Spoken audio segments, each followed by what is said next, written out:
रात 2 बजे मेरी बहू को क्या होता था। मेरे बेटे की शादी मैंने मुश्किल से की।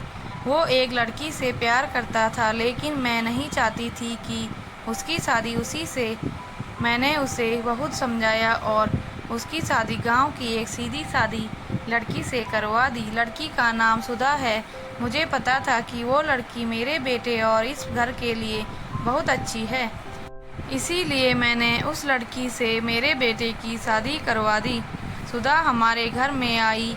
लड़की घरेलू थी, बड़ों का सामान और घर का काम करती थी। अभी 10 ही दिन शादी को हुए थे, लेकिन मुझे लगने लगा कि मैंने अपने बेटे की शादी इस लड़की से करवा कर अच्छा किया।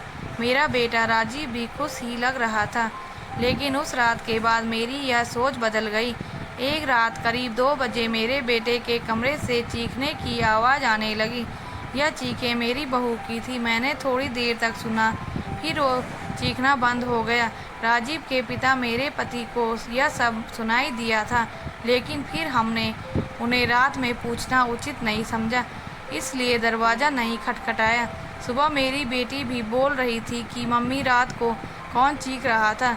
मैंने उसकी बात काट दी, कहा कि कोई नहीं, शायद कोई बाहर से चीख रहा था। मेरी बहू का स्वभाव उस दिन से बदल गया। वो चुप सी थी सारा दिन। मैंने सोचा शायद पति पत्नी के बीच की कोई बात होगी, इसीलिए मैंने कुछ पूछा नहीं। अगली रात फिर 2 बजे वही हुआ। मेरे बेटे के कमरे से फिर चीखने और रोने की आवाज़ आने लगी। इस रात वो आवाज़ करीब 10 मिनट तक चली। मेरी बेटी उठ गई और उसने हमारे कमरे का दरवाज़ा बजाया। मैंने दरवाज़ा खोला, देखा तो वो बहुत डरी हुई थी। बोली, मम्मी यह क्या है? भाभी रोज़ रात को रोती और चीखती क्यों है?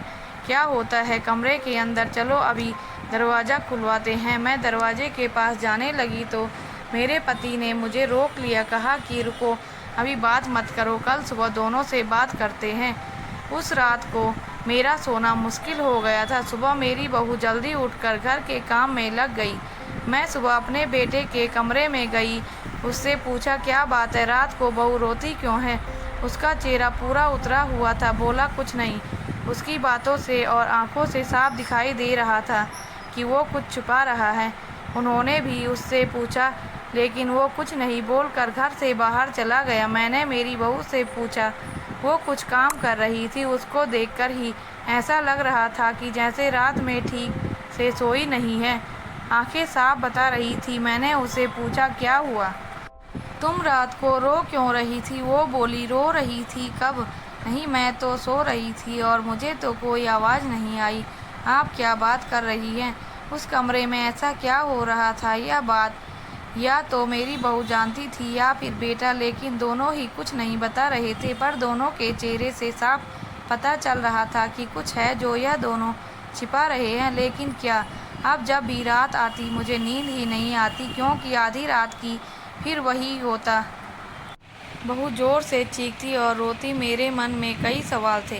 क्या होता है उस कमरे में? फिर एक रात करीब 2 बजे मेरे घर में वो हुआ जो मैंने सोचा भी नहीं था। मेरी बहू रात को कमरे से बाहर आ गई।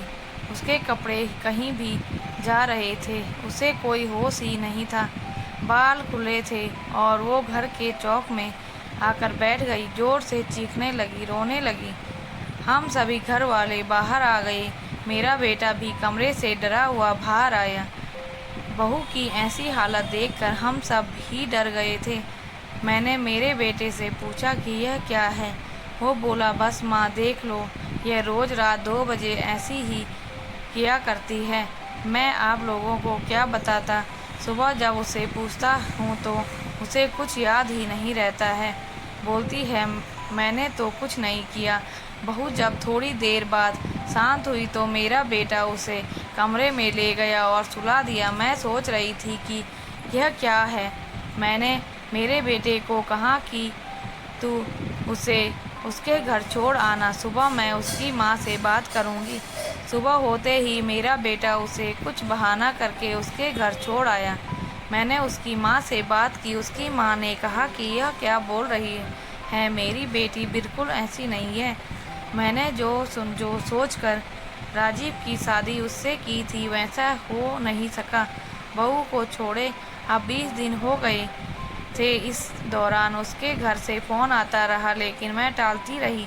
मेरा बेटा भी कह रहा था कि मेरी वो दिन कैसे निकाले हैं मैं ही जानता हूँ। मैं उसे वापस नहीं ला सकता। कहीं उसने मेरी जान ले ली तो क्या करोगी? मैं उस पर फिर ज़्यादा दबाव नहीं डाल पाई, पर मैं अपने आप को कोस रही थी कि मैंने अपने बेटे की शादी उस लड़की से क्यों करवा दी। अब मेरे घर में कोई नहीं चाहता था कि वो वापस आए। इन्हीं सब बातों में 3 महीने निकल गए। फिर एक दिन अचानक ही मेरी बहू अपने सामान के साथ वापस मेरे घर आ गई। वो आते ही मुझसे कहती है, माँ जी, मैं जानती हूँ क्या मेरे बारे में क्या सोच रही हैं, लेकिन सच क्या है यह आपको पता नहीं। उसकी बातों से मुझे लगा कि कुछ है जो वो बताना चाहती है। मेरा बेटा घर आया और उसे देखकर गुस्सा हो गया। कहा, यह यहाँ वापस आ गई। मैं अब यहाँ इस घर में नहीं रह सकता, मैं जा रहा हूँ। मेरी बहू ने उसी समय कहा, क्यों? सच सामने आ जाएगा इसलिए डर रहे हैं। बताइए सबको सच क्या है। मैं उस तरह से क्यों किया करती थी? बेटा बोला कि क्या सच? सच यह है कि तुम पागल हो और रोज़ रात उस तरह से करती हो। बहू बोलती कि माँ जी, आज अगर सबसे ज़्यादा दुखी और परेशान है तो वो और कोई नहीं, मैं हूँ। मैंने अपने पति की बात मानी, उन पर विश्वास किया। मैंने कहा, तुम क्या कहना चाहती हो? फिर मेरी बहू ने जो बताया उसे सुनकर मेरे पैरों तले ज़मीन खिसक गई। वो बोली कि आपके बेटे ने मुझे पहली रात से यह नाटक करने को कहा था, लेकिन मैंने नहीं माना। वो कहते हैं कि हम दोनों अलग बड़े शहर में जाकर रहेंगे। उनको कहा, अगर ऐसे मेरे घर वाले मुझे नहीं छोड़ेंगे, लेकिन तुम इस तरह का नाटक करोगी तो वो डर जाएंगे और फिर हम अलग रहेंगे। पहले मैंने बोला कि यहाँ सबके साथ अच्छा है, लेकिन फिर जब वो मुझसे बात नहीं करते थे तो मुझे उनकी बात माननी पड़ी। और फिर मैंने जब सब नाटक किया तो इन्होंने मुझे घर छोड़ दिया। मुझे आप सभी की नज़रों में पागल और न जाने क्या साबित कर दिया। उसके बाद मेरा फ़ोन भी नहीं उठा रहे। मैं उनका वहाँ मेरे घर इंतज़ार कर रही, लेकिन वो नहीं आए। मैं समझ गई कि उन्होंने मुझे बेवकूफ़ बनाया है, मुझसे झूठ बोला है, यह मुझे अपनी ज़िंदगी से भगाना चाहते थे। मैं इस बात को समझ गई। अब मैं खुद ही इनसे दूर चली जाऊंगी, लेकिन मैं चाहती थी कि सच आप सभी के सामने आ जाए। मुझे बहू की बातों पर पूरा विश्वास हो गया था। मेरा बेटा बोला, तुम्हें इसे रखना है तो रखो। मेरी शादी तुमने उससे नहीं होने दी जिससे मैं चाहता था, और इस गांव की लड़की से करवा दी। मैं चाहता था कि यह भी यहाँ से चली जाए। तुम परेशान हो, सोचो कि यह मैंने क्या किया। अब भी मैं इसे अपनी पत्नी नहीं मानता। मैंने मेरे बेटे को कहा कि बेटा, तुझे इस घर में रहना है या नहीं, इसका फैसला तू कर ले। मेरी बहू इस घर में ही रहेगी, और जो इसे इसका हक और इज्जत नहीं देगा वो इस घर में नहीं रह सकता। तू इस तरह की साजिश कर सकता है, वो भी सिर्फ अपनी माँ से बदला लेने के लिए। एक भोली लड़की को कुछ भी करने को कह सकता है, पर बेटा ज़रा तू सोच, तूने इसे जो करने को कहा इसने किया। अपने बारे में और किसी के बारे में कुछ नहीं सोचा, सिर्फ तेरा सोचा। सोच, ऐसी पत्नी कहाँ मिलेगी। तू बहुत बड़ा अभागा है जो इस लड़की को छोड़ेगा। मैं बहुत खुश थी। मैंने अपने बेटे के लिए हीरा चुना था, लेकिन शायद मेरा बेटा ही उसके लायक नहीं था। मैंने मेरी बहू को प्यार से गले लगाया। मेरा बेटा भी कहीं नहीं गया।